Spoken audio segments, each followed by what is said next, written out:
All right. Today's lesson is about essential suffering.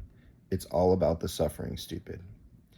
It has long been thought that religion and spirituality was about believing the right ideas about God or metaphysics or whatever, having the right doctrines.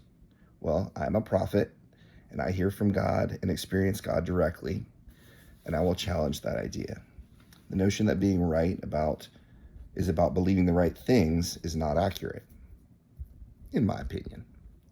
Now, what this implies is that God doesn't care what you believe about him or really anything else. He doesn't care what you believe. So what does God care about? God cares about our maturity as human beings and how we treat one another. Not our physical maturity, but spiritual, emotional maturity and our integrity and self-awareness. God wants us to be fully realized and fully actualized. Some call maturity higher consciousness, and I think that is an accurate term. To be self-aware and to know intuitively your own worth and the worth of all human beings. And this maturity is not necessarily intellectual in nature. That is, it's not about aspiring to some set of objective facts about reality. And remember, what humans consider reality is merely a temporary illusion. As such, this intuitive maturity is available to people of all faiths and non-faiths. An atheist can have spiritual maturity just as easily as a Christian, and vice versa. So what is the requirement for this maturity to come forth in human beings? You may not like the answer because the answer is suffering. And it's not just minor suffering, like a headache or a stubbed toe. It's great suffering. Great suffering in humans produces great maturity. This concept is echoed in all faiths, namely that the suffering of humanity is purposeful and redemptive. Ironically, you don't have to believe any of this is true to attain the maturity I'm speaking of. You don't have to believe me at all. You could believe that I'm a false prophet and still be coming to this and growing in this intuitive maturity. The intellectual concepts that I bring are therefore trivial and unnecessary.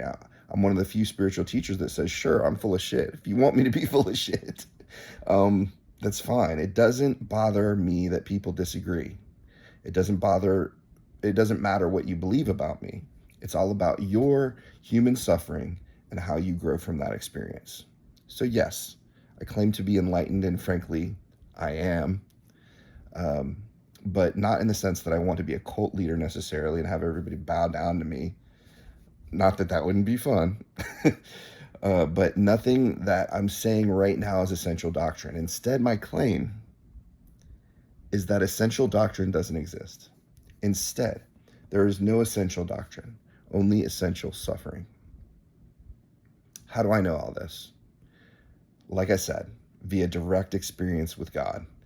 And that's how I know I'm a child of God and therefore a member of the family and body of God, and therefore I am God. Because God is not separate from his body. Being the body of God means that you're God. Yeah, just a fun fact. Beautiful thing. And why I'm so filled with peace as I share this message is that nothing is required of human beings. I'm not wrestling with you or pleading with you to do something that you aren't already doing. No, you are already believing and doing what you're supposed to. It's already perfect. Everything's perfect. Knowing this is like having the cheat codes to the universe.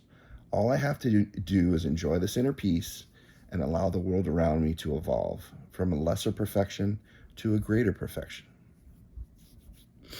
Not to say there won't be a time to intervene. I am a human after all, but only superficially. Namaste, my beautiful fellow humans, my fellow wanderers in this foreign land. Namaste. I can see God in all of you. You are all the heroes of your story.